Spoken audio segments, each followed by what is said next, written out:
All right, so we've got Govt Aide, who is the Chief Press Secretary to the state government. He joins us from Abuja. Good morning, and thank you for joining us today. Well, I assume you would have heard some of the concerns raised. He spoke about, first of all, the fears they have about this, quite a number. And then the time that they're asking for. They say they wanted more time, but this law is going to kick in on the 1st of November. Is the government sticking with the 1st of November, or is there going to be more time? Thank you very much, Chamberlain.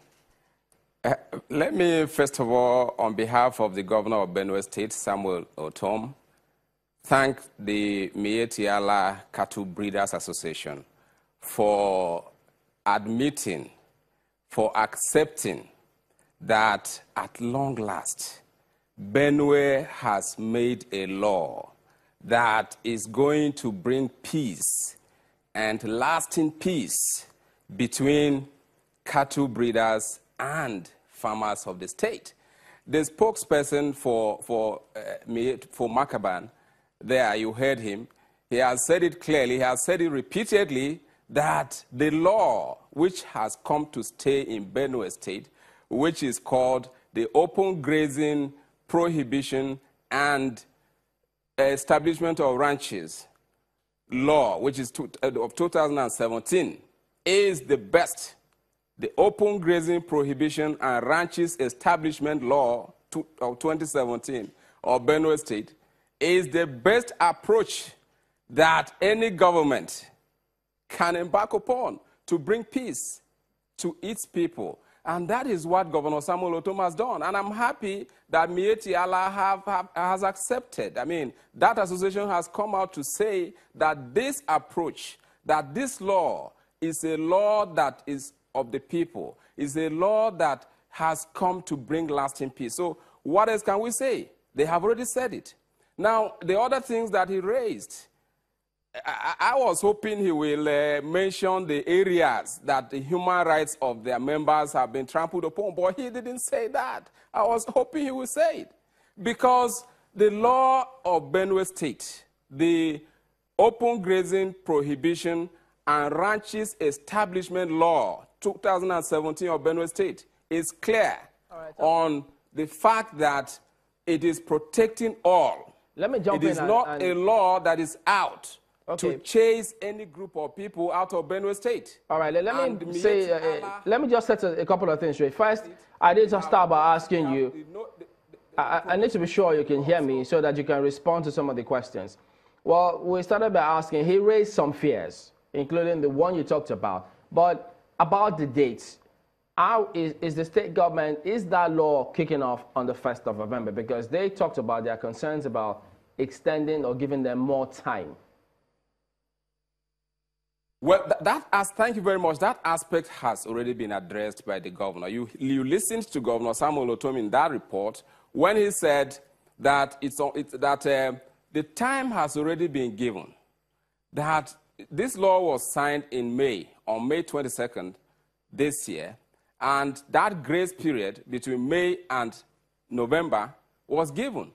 This is because, this is a new law, it's a new thing in the state, and of course in Nigeria. So the government has to understand with the people, both the farmers and the herders, for them to prepare for ranching. It was because of this that time was given. Okay, so part of the reason... We cannot continue to give, we cannot continue, the time cannot be indefinite. Okay. The law has to commence.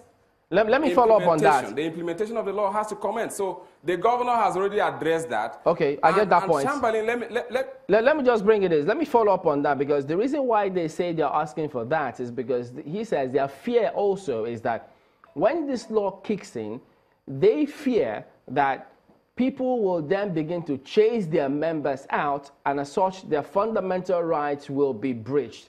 So he was saying they needed more time so that they could speak to their people a lot more, and the government speak to their people a lot more to let them understand that the law is not necessarily out there to trample upon their fundamental rights. Well, Chamberlain, you see that the law the open grazing prohibition and ranches establishment law of Benue State is not, as I have said, is not out to witch hunt anybody.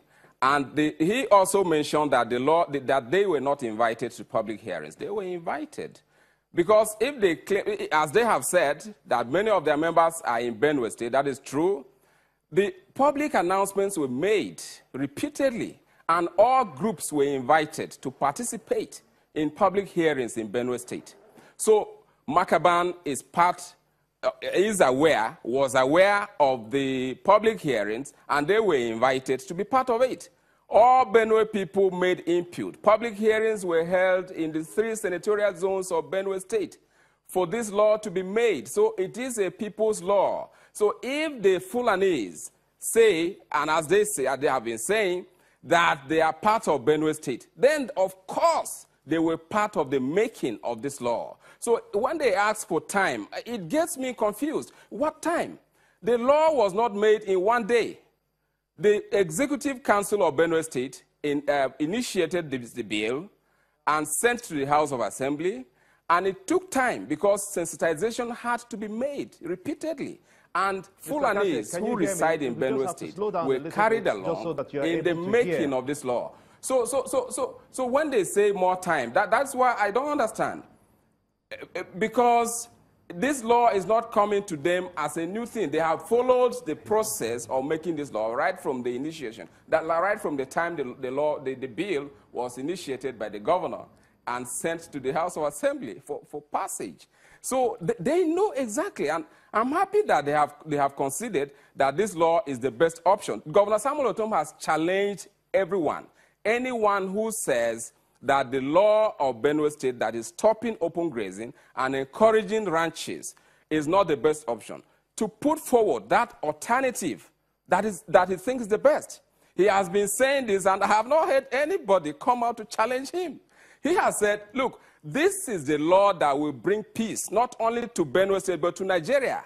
Because remember that agriculture is one of the main sources of revenue, one of the main things that this country has to depend on for survival. So if you don't allow farming, Benue State is the food basket of Nigeria, and if you don't allow farming in Benue State, then it means the food basket will be empty. And if the food basket is empty, it means... We need to be sure you can hear us so that we can get questions in, and it looks a little tidy. Okay, so because, you know, he also did he suggested certain things. He said, as a way to further ensure that everyone is on the same page with that law, he gave an example of the scenario in Taraba.